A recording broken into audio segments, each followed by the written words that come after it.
غامد صاحب، میرا سوال یہ ہے کہ اگر ایک مسلمان ہے، اس نے کبھی یہ جاننے کی کوشش نہیں کی کہ وہ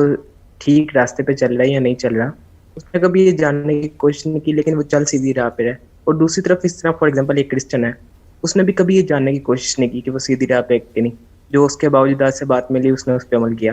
اب دونوں کا رویہ ایک جیسا ہے۔ میں جاننا یہ چاہ رہا ہوں کہ اللہ کے نزدیک دونوں ایک برابر ہے یا کسی کو کسی پہ فوقیت کوئی حاصل؟ شکریہ۔ میں جو کچھ سمجھ سکا ہوں، کچھ آواز واضح نہیں تھی،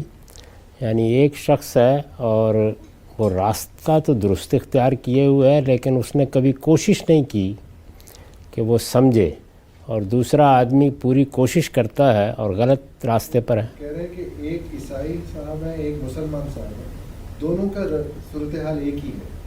کہ وہ انہوں نے سوال سمجھ کبھی دین کو سمجھنے کی کوشش نہیں کی لیکن ہیں جنرلی صحیح راستے پہ، تو کیا ان دونوں میں کوئی فرق کیا جائے گا؟ کیا سمجھنے کی کوشش نہیں کی، یہ اصل میں آپ کا تاثر ہے۔ سوال یہ ہے کہ حقیقت کیا ہے، باطن میں کیا چیز ہے، یعنی ان کے لیے مذہب کوئی واقعی چیز تھی، وہ اس کو سنجیدہ طور پر دیکھنا چاہ رہے تھے، ان کے سامنے کچھ سوالات آئے اور انہوں نے ان کو رسپونڈ کیا تھا، ان کو کوئی کھٹک پیدا ہوئی یا نہیں ہوئی، یہ اتنے سوالات ہیں جو آپ کے اس چھوٹے اور سادہ سے جملے کے پیچھے موجود ہیں۔ تو اس کائنات کا خالق ہی اس کا فیصلہ کرے گا کہ کسی نے کیا کیا ہے۔ اس لیے میری اس معاملے میں بڑی مؤدبانہ گزارش ہوتی ہے کہ لوگوں کو ظاہر میں دیکھ کے ان کے تقابل کرنے کی بجائے اپنے گریبان میں مجھے بھی اور آپ کو بھی منہ ڈال کے دیکھنا چاہیے کہ ہمیں کیا صورتحال درپیش ہے، ہم نے سمجھنے کی کوشش کی ہے، ہمارے سامنے کوئی سوال آیا ہے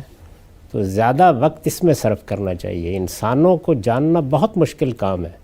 کسی انسان پر کیا مراحل آئے، کن کن مرحلوں سے گزرا، 12 ایسا ہوتا ہے کہ برسوں سے آپ کا کسی شخص کے ساتھ تعلق ہے،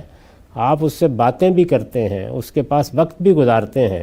لیکن ایک خاص موقع پر پتہ چلتا ہے کہ اس کے اندر کیا گزر رہی تھی، اس کے ساتھ کیا معاملات ہو رہے تھے۔ تو یہ ایسے دیکھ کے سادہ سادہ باتوں کا ہم تقابل کرتے رہتے ہیں، اس کی بنیاد پر حقائق تبدیل نہیں ہو جاتے۔ اصولی بات یہ ہے